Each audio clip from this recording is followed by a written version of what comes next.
What's happening everyone, my name is Alex and welcome back. In today's video we are checking out one of the latest e-bikes from Hitway. The one that we have here today, it's called the BK11. So this is a fairly small folding e-bike. This weighs about 26 kilos, so definitely not the heaviest e-bike out there. And this is also powered by a 250 watt motor that's located in the rear wheel. We get 20-inch wheels with 3-inch wide tires, and we also have a front suspension. Well, we also have a spring for the seat here, so that gives you more comfort whenever you are riding.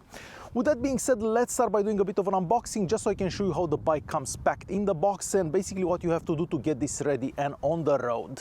Alright, so the bike comes in a fairly small box for an e-bike, and it mostly comes assembled out of the box. You basically have to put the pedals, you have to put the handlebar here together, but overall it is very fast and easy to get this ready and on the road. So I'm gonna say that in about 20 minutes you can have this on the road. The bike itself has a pretty standard design, I'm gonna say, so yes, it does look pretty familiar. It looks like most other folding e-bikes out there. So yes, this folds right here in the middle. We have the folding mechanism right here. The folding mechanism does work good. The handlebar also folds and the pedal also folds. So the pedals are made out of plastic, they are foldable. So yes, this becomes quite small when folded. So it's gonna be easier to store this or carry this in your car's trunk or anything like that. So overall, nothing really special about the design of this bike. On the front and of course on the back we have 20-inch wheels with 3-inch wide tires. So we don't have the massively fat tires that we've seen with other e-bikes out there. However, I do prefer the 3-inch wide tires for in-town riding. When you have the fatter tires, makes it a bit more difficult to ride in town, but with this the bike does handle really well. So I'm happy with this choice of tires, I'm gonna say. Now, the tires do have a bit of an off-roady profile, I'm gonna say, but I wouldn't necessarily take this bike off-road. On the front and on the back we also have metal mud guards. Now, nothing special about these mud guards. They don't make any noise and they do their job well. So if you're riding in rain, for example, I don't think you're gonna get splashed. Here we don't really get a lot of rain, so I haven't had a chance to experience the bike in rain. On the back here we also have a bike rack, so if you have like a bag, a backpack or something like that, you could basically put it on the back here. On the back there we also have a rear light. This is pretty bright, so you're definitely gonna see this during the day and of course at night, but that light doesn't act as a brake light. So whenever you're braking, that light doesn't turn on more or anything like that. So it's just a light so people basically can see you whenever you're riding. Talking about lights, we also have a headlight on the front here. Again, nothing really special about this headlight. During the day it is a bit hard to see, but at night it is bright enough. On the front here we also have a suspension. Now, this doesn't have that much travel. We get about 1 inch of travel, I'm gonna say. However, it is good enough whenever you're going over the regular bumps that you're gonna find on the road. And as I mentioned earlier, we also have a spring for the seat here. The seat also has a lot of padding. It is a fairly big seat. So overall, the ride is pretty comfortable. So even if you go over uneven terrain, you don't really feel those bumps because of that front suspension, the spring that we have in the seat here, and of course, the somewhat fatterish tires, I'm gonna say.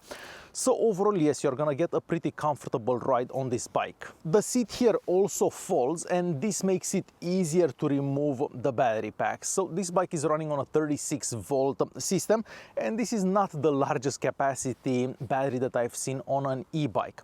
However, we only have a 250 watt motor, as I mentioned earlier. Now, talking about the 250 watt motor, so out of the box, this bike is compliant with all the EU regulations. So it is legal to ride this bike on the road. We don't have a throttle here, and the bike is also locked to 25 kilometers an hour.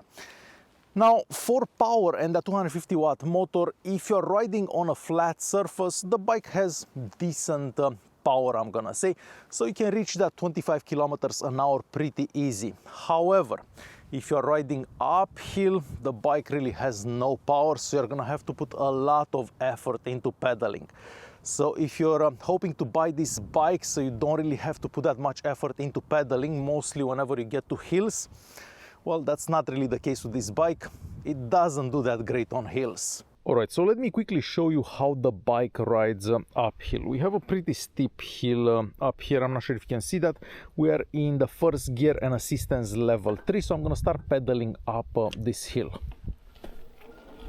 So the bike will start assisting me.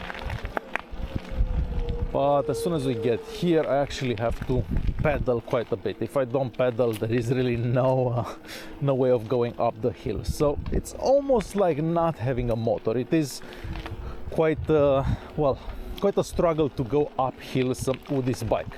Now, again, this is gonna be the same if you don't have that 250 watt motor. Well, maybe the motor helps a bit, but it's definitely not great for uphill riding. So yeah, this is how the bike rides up hills basically. The bike also has a 7-gear Shimano shifter. Now this is an entry-level Shimano shifter, but shifting gears up and down is done flawlessly. So if you don't want to use the electric motor and of course the battery pack, you can actually use this bike as a regular bike and you can just go on pedaling.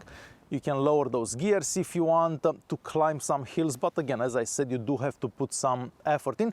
Maybe that's a good thing because you're gonna get some exercise. As for brakes, we have mechanical disc brakes on the back and of course on the front. Now, these don't really make noise whenever you are riding, but the braking power is pretty terrible, I'm gonna say, as the bike comes out of the box. I guess I have to adjust those brakes a little bit, but as it is from the box, the brakes kind of suck, to put it plainly.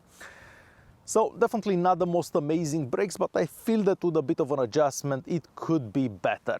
Moving on to the handlebar, well, very importantly, the handlebar can be adjusted in height. And of course that makes the riding position more comfortable for each individual rider. Because if you're taller, of course, you're gonna raise that handlebar. So I'm very happy to see that we have a handlebar that's adjustable in height. The handlebar itself is fairly wide, so whenever you're riding, you don't feel cramped at all.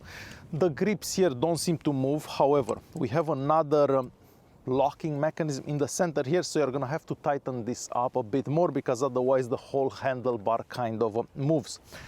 The brake levers are made out of plastic. They do feel pretty cheap. However, the bike itself is pretty cheap, I'm gonna say. We have the bell right here, like a regular bell on any bike, and the shifter right here on the right. The screen is on the left hand side here. It is a pretty basic screen, I'm gonna say. It will basically show you how much battery you have, the speed that you're doing, how many kilometers you've done, but overall it is pretty basic. However, you can actually see this screen in all conditions, so it doesn't matter if it's super bright out, if it's night, you can definitely see that screen really well, and I'm very happy to see that. As I mentioned earlier, the battery pack here is also removable. We also have a key here, so you can actually turn on and off the bike. So as it is now, the bike is off, so nobody's gonna be able to turn this on. That battery pack can be removed, and of course you can take it upstairs to charge it. Charging this takes about 6 to 7 hours. As for the range, well, the manufacturer says that you're gonna get somewhere between 30 and 90 kilometers on one charge. And I guess that is the truth, because it really depends how heavy you are, the terrain that you're riding on, the assistance level that you're doing. So I can't really tell you that you're gonna get 40 or 50 kilometers. It really depends on your style of riding, I'm gonna say. Okay, so let me quickly show you how you'd use this bike. So we basically have the power button here. If you hold this press for about 3 seconds, you get this screen here. I'm not sure if you can actually see the screen on the camera. Basically from here, from the plus and minus, you change assistance levels. We have 3 levels of assistance, 1, 2, and 3. This doesn't change the power of the bike, it only changes the top speed. So in level 2 we get about 20 kilometers an hour. So after that the bike kind of stops assisting you. This bike doesn't have a torque sensor, so it has a speed sensor. That means that you kind of have to move and then the bike will start assisting you. So I'm going to show you how that works. So you basically start pedaling, and now you can hear the motor kicking in, so it will help you ride easy basically. If you're on a flat road like we are right now, it does get to that 25 kilometer limit pretty fast, but if you have some steeper hills, well, it doesn't do that great on those hills. I'm gonna show you how the bike does for braking after this curve here. So pass these people, will go in assistance level 3, so the top speed will be 25 kilometers an hour. And I'm going to show you how it brakes from this speed. So we'll brake right here. So as you've seen, the braking is definitely not that great. Again, as soon as you start pedaling, the bike will assist you quickly afterwards. So that easy to ride this bike basically.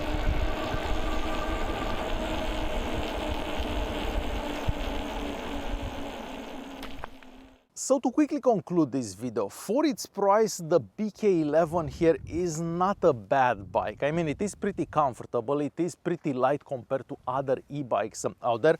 Having those 3-inch wide tires also makes it handle quite good.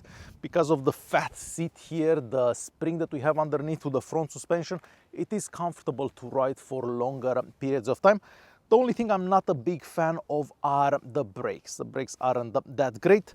But taking in consideration everything, because yes, this is a pretty affordable bike, I'm gonna say, it's not a bad bike. It will be great for commuting.